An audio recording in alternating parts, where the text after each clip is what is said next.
नमस्कार दोस्तों, analogue electronics lecture series में आप सबका बहुत स्वागत है।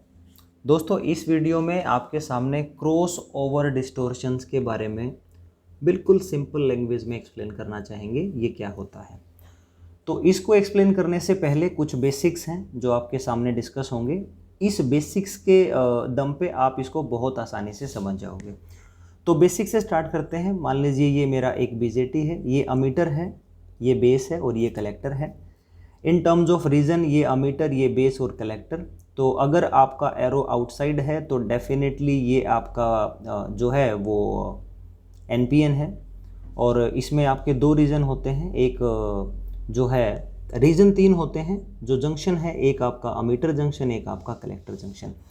अगर आपको अमीटर जंक्शन को फॉरवर्ड बाइस्ड करना है और अगर ये आपका सिलिकॉन का बना है, ये ट्रांजिस्टर अगर सिलिकॉन का बना है और ये एनपीएन ट्रांजिस्टर है, तो डेफिनेटली इनपुट वोल्टेज 0.7 वोल्ट से ज़्यादा होगी या उसके बराबर होगी, तभी आप कह सकते हो कि अमीटर जंक्शन आपका क्या है, फॉरवर्ड बाइस्ड है, राइट। और अगर आपके इनपुट सिग्नल 0.7 वोल्ट से कम है तो ये आपका क्या है, कट इन पोटेंशियल। आपको पता है कि ये आपका एन रीजन, ये आपका पी रीजन जब भी एक साथ जुड़ेंगे तो पी एन जंक्शन बनाएंगे। वो पी एन जंक्शन का कट इन पोटेंशियल अपना मटेरियल पे डिपेंड करता है। सिलिकॉन का है तो 0.7 होगा, जर्मेनियम का है तो 0.2 होगा। तो यहाँ सिलिकॉन का है, तो अगर इनपुट सिग्नल जो यहाँ बेस पे आप अप्लाई करते हो अगर वो 0.7 वोल्ट से कम है तो डेफिनेटली ये जो अमीटर जंक्शन है ये अब आपका रिवर्स बाइस्ड होगा, फॉरवर्ड बाइस्ड नहीं हो पाएगा। इतना सारा बेसिक्स आपको समझना बहुत ज़रूरी है। दूसरा जो केस है, मान लीजिए आपका जो ट्रांजिस्टर है वो अब एनपीएन ना हो के पीएनपी है, पी एन एंड पी, तो ये आपका बन जाएगा पी एन एंड पी। तो डेफिनेटली आपके जो रीजन है वो तीन ही हैं, लेकिन आपके जो जंक्शंस हैं वो हमेशा की तरह दो बनेंगे, एक अमीटर जंक्शन और एक आपका कलेक्टर जंक्शन। तो अगर आप अमीटर जंक्शन को अब की बार फॉरवर्ड बाइस्ड रखना चाहते हो तो यकीनन आपका क्या होगा, जो इनपुट वोल्टेज है जो यहाँ अप्लाई करोगे अगर वो -0.7 वोल्ट से कम है तो आपका ammeter base junction forward biased बनेगा। और अगर आपका इनपुट सिग्नल -0.7 वोल्ट से ज़्यादा है तो उस केस में आपका अमीटर बेस जंक्शन जो है वो आपका रिवर्स बाइस्ड बनेगा। तो इसका मतलब सीधा सीधा ये है कि अगर मान लीजिए आपका कोई इनपुट सिग्नल है और वो इनपुट सिग्नल -0.7 वोल्ट से बड़ा है और -0.7 वोल्ट से बड़ा है और 0.7 वोल्ट से छोटा है, अगर इन दो स्टैंडर्ड वोल्टेज के बीच में आपके सिग्नल की स्ट्रेंथ है तो उस केस में आपका अमीटर बेस जंक्शन हमेशा रिवर्स बाइस्ड ही रहेगा। और collector base junction by default हम उसे रिवर्स बाइस्ड रखते हैं। दोनों जंक्शन रिवर्स बाइस्ड होंगे तो डेफिनेटली आपका जो बीजेटी है वो आपका कट ऑफ रीजन्स की तरह काम करेगा और उसमें आपको आउटपुट नहीं मिलेगी। तो range of input voltage for which output is zero is known as dead zone, यानी वो एक ऐसा जोन जहां पे सिग्नल डेड हो चुके हैं, आउटपुट पे कुछ नहीं मिलेगा आपको, उसे हम डेड जोन कहते हैं। तो ये एनपीएन ट्रांजिस्टर है, ये पीएनपी ट्रांजिस्टर है। अगर आप किसी एक एम्पलीफायर में दो टाइप के ट्रांजिस्टर यूज़ करें और उन ट्रांजिस्टर्स के साथ इनपुट सिग्नल आपका इन दो स्टैंडर्ड वैल्यूज़ के बीच में लाई करता है तो डेफिनेटली उन दोनों ट्रांजिस्टर्स से बाहर आपको आउटपुट जीरो मिलेगा, यानी आउटपुट आपको नहीं मिलेगा, राइट। अब ये मान लीजिए हमारा इनपुट सिग्नल है, ये 0.7 वोल्ट का आपका मार्किंग है, ये आपका -0.7 वोल्ट की मार्किंग है।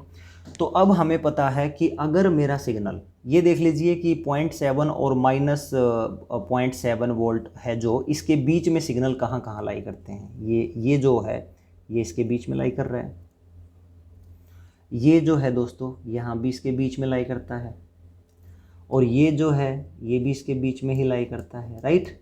और ये जो है ये भी इसके बीच में ही लाई करता है। इसका मतलब ये होगा कि ये जो टाइम इंटरवल है जिसमें आपका इनपुट सिग्नल 0.7 वोल्ट और -0.7 वोल्ट के बीच में है, तो इसके कोरस्पॉन्डिंग आपको आउटपुट जीरो मिलेगी, राइट। तो आउटपुट अगर आपको 0 मिलेगी तो यकीनन क्या होगा बताइए।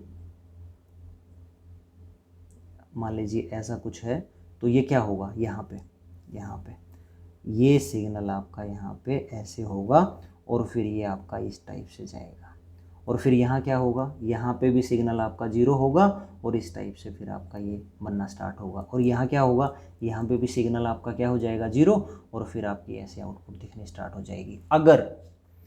अगर एम्पलीफायर्स का फेज डिफरेंस, फेज जो है शिफ्ट वो 180 नहीं है, 0 है, तो डेफिनेटली इनपुट सिग्नल्स और आउटपुट सिग्नल सेम फेज में होंगे। कुछ सारी बुक्स में ये भी दिखाया है कि जो इनपुट सिग्नल्स हैं, आउटपुट सिग्नल उनके आउट ऑफ फेज हैं, कोई गलत नहीं है, उन्होंने कॉमन अमीटर कॉन्फ़िगरेशन कंसिडर की है, राइट, तो वो हो सकता है। लेकिन यहाँ पे जो क्रॉस ओवर डिस्टोर्शन है उसको समझाने का मतलब यही है कि इस डिस्टोर्शन की वजह से, इस डेड जोन की वजह से आपका जो आउटपुट सिग्नल है वो इन दोनों स्टैंडर्ड वोल्टेज के बीच में जब भी मैग्नीट्यूड होगा तो उस टाइम इंटरवल्स पे उसकी वैल्यू 0 हो जाएगी, उसकी वैल्यू 0 हो जाएगी। इसका मतलब ये है कि अब वो सिग्नल साइनोसोडल नहीं रहेगा। इनपुट सिग्नल साइनोसोडल था लेकिन आउटपुट आपका साइनोसोडल नहीं रहेगा, उनके बीच में डिस्टोर्शन इन्वॉल्व होगी और यही जो डिस्टोर्शन है दोस्तों, इसको ही हम क्रॉस ओवर डिस्टोर्शन कहते हैं। यानी सिग्नल जब भी आपका पॉजिटिव साइकिल से नेगेटिव साइकिल्स को क्रॉस करेगा तभी आपकी क्रॉस ओवर डिस्टोर्शन आ जाएगी। और इस टाइप के डिस्टोर्शन आपको बता दें कि जो आपके क्लास बी एम्पलीफायर हैं, पावर एम्पलीफायर, उनमें पाई जाती है।